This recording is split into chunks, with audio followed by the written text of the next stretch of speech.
मैं यतेंद्र के पास जाएंगे। एक चीज शहजाद थोड़ा अर्थमेटिक भी समझा सकते हैं। कुछ लोग ये सवाल उठा रहे हैं कि जो मुस्लिम बहुल सीटें, जैसे अभी एक का हम डिस्ट्रिक्ट वाइज देख रहे हैं, मुर्शिदाबाद 66% मुस्लिम पॉपुलेशन, 66.7 एग्जैक्टली, मतलब 67% मुस्लिम पॉपुलेशन, वहां पर भी आप लोग 8 सीटों पर लीड कर रहे हैं। मतलब मुस्लिम पॉपुलेशन ठीक है 25, 30, 35 तो ठीक है, जहां 67% मुस्लिम पॉपुलेशन, वहां पर भी आप 8 सीटों पर लीड कर रहे हैं। देखिए अमन जी, हम तो संभल में भी जीते थे। यही है बीजेपी का मॉडल। ये लोग, जो लोग एक वोट बैंक को अपना कैप्टिव वोट बैंक समझ के हिंदू समाज को डिवाइड करके उसमें से एक भाग जोड़कर मुस्लिम प्लस हिंदू समाज का एक भाग जोड़ दूं मैं, और उसको मैं अपनी अपनी जीत की कुंजी बना दूं, जैसे MY फैक्टर, ये वाली जो राजनीति है, इसका दी एंड का आज पहला वर्स चैप्टर आप पढ़ लो। और फराज किदवाई जी, ये जो आप लोग काम करते हो ना, मुस्लिम प्लस एक जाति जोड़ दो उसको हिंदू से अलग करके, इस वाली राजनीति पर आज फुल स्टॉप लगा है। निश्चित रूप से हिंदू भी समझा है कि उनको बांटने के लिए कौन अलग अलग अवतार में आता है, और ऐसे बांटने वाली ताकतों के खिलाफ है। राजनीति हो रही थी वहाँ, TMC और कांग्रेस ये कह रहे हैं कि मुसलमान वोट जो एक तरफा पड़ा करता था वो बढ़ गया है, जिसका फायदा रिवर्स पोलराइजेशन जिसे कहते हैं ना, उसका फायदा भारतीय जनता पार्टी को मिला है। लेकिन अब 6:30 बजे प्रधानमंत्री नरेंद्र मोदी यहाँ पर पहुंचने वाले हैं, आप भी कार्यालय में मौजूद हैं। ये बताइए सबसे मीठी और सबसे बड़ी जीत आपको कौन सी लगी है, वहाँ पुडुचेरी की, असम की कि पश्चिम बंगाल की?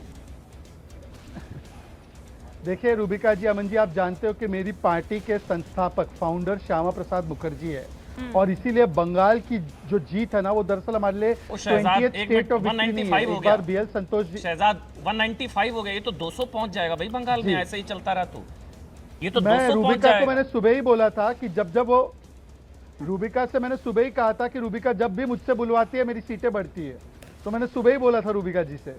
अच्छा एनीवे, मैं इस बात पे वापस आ रहा था। एक इंटरव्यू दिया था BL संतोष जी, बहुत कम इंटरव्यू देते हैं, ज्यादा बीच में काट रही हूँ, लेकिन जब मैंने तहसीन से भी बात की है तब वहाँ केरला में उनकी सीटें बढ़ी हैं। बिल्कुल सही है। मैंने बहुत मेहनत की बस कांग्रेस एक विवेक जी से बात करने पर कुछ हो ना पाया। दोनों को अच्छी बात है तहसीन जी केरलम जीत गए, तो केरलम से कोई SIR और इलेक्शन कमीशन EVM की आवाज नहीं आ रही। आज सब लोग संतुष्ट है। पर मैं अपनी बात कंप्लीट कर लेता हूं, बस एक रेफरेंस देकर। संतोष जी ने, आदरणीय संतोष जी, हमारे भाजपा के राष्ट्रीय संगठन महामंत्री ने बताया था, बंगाल हमारे लिए चुनावी जीत नहीं है जी, बंगाल भारत को बचाने की जीत थी। बंगाल भारत में हिंदू और बंगाल में हिंदुओं के अधिकार कायम रहेंगे, उसकी जीत थी। बंगाल में बंगाली की प्रमुखता रहेगी या बाहरी की प्रमुखता रहेगी, इसकी जीत थी। बंगाल हमारे लिए सिविलाइजेशनल बैटल था, और इसीलिए मैं कह सकता हूं व्यक्तिगत रूप से 100 जीते कुर्बान पर बंगाल की जीत, बंगाल की हमारे साथ और हम मिलकर सोनार बांग्ला बनाएंगे। बिल्कुल ठीक, मतलब सोनार बांग्ला का सपना आप लोगों ने दिखाया था। तहसीन मुझे 30 सेकंड दे दीजिए, हमारे सहयोगी ग्राउंड पर मौजूद है, उन तक जाना बहुत जरूरी है। यतेंद्र बताइए कहां पर है, क्या तस्वीरें, क्या माहौल? मैं कोलकाता जो बीजेपी मुख्यालय, वहाँ पर आप देखते हैं महिलाएं पूरे गुलाल में नहाई हुई हैं। महिलाओं की आप तस्वीरें देखिए, मैं अपने कैमरा पर्सन KD को बोलूंगा कि वो दिखाएं, पूरे गुलाल में नहाई हुई। और गीत गा रही थी आप, कौन सा जरा दोबारा से गाइए। जी, झालमुड़ी पे मैंने अभी तुरंत ही बनाया है, हिंदी में गीत बनाया है, क्योंकि हमारी बंगाली दीदी जो थी वो बंगाल में गा रही थी, लेकिन हमारे जो भारतीय नागरिक हैं, कई नागरिक हैं जिनको बंगाली नहीं समझ में आती है, तो मैंने यहाँ पे खड़े खड़े ही एक गीत बना दिया है। हम तो रास्ते से जा रहे थे, झाल मुरही खा रहे थे, रास्ते से जा रहे थे, झाल मुरही खा रहे थे, बंगालियों जा रहे थे। दीदी मिर्ची लगे तो हम क्या करें, दीदी मिर्ची लगे तो हम क्या करें, भारत माता की जय।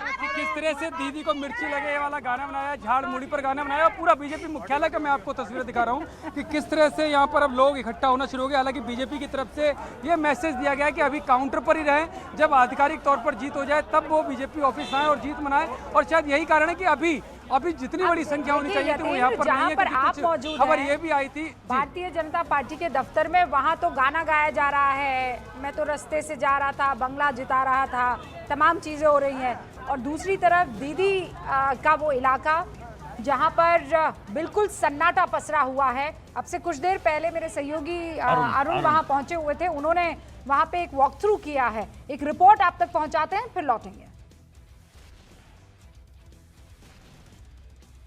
रुझानों में तृणमूल कांग्रेस पीछे चल रही है और उसका असर ममता बनर्जी के घर पर भी दिख रहा है।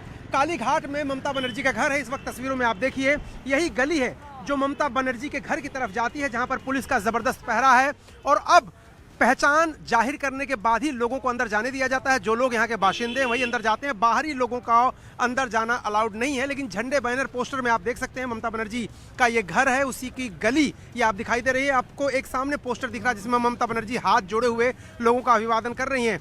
लेकिन ये पूरा जो इलाका है ये ममता बनर्जी का गढ़ है और यहाँ से ममता बनर्जी हमेशा जीतती रही है। कांग्रेस के सपोर्टर यहाँ दिख रहे हैं। दादा क्या होगा? মমতা ব্যানার্জি চতুর্থবার মুখ্যমন্ত্রী হবে। होगी मुख्यमंत्री, হ্যাঁ, মুখ্যমন্ত্রী মমতা ব্যানার্জি হবে। लेकिन वो तो उसमें रुझान में तो बीजेपी आगे चल रही है। হ্যাঁ, बीजेपी आगे चल रही है। হোক না বিজেপি, বিজেপি হোক না, এখন অনেক দেরি বাকি। ममता बनर्जी चौथी बार मुख्यमंत्री बनेंगी। ये तृणमूल कांग्रेस के जो एकमात्र सपोर्टर यहाँ पर दिखाई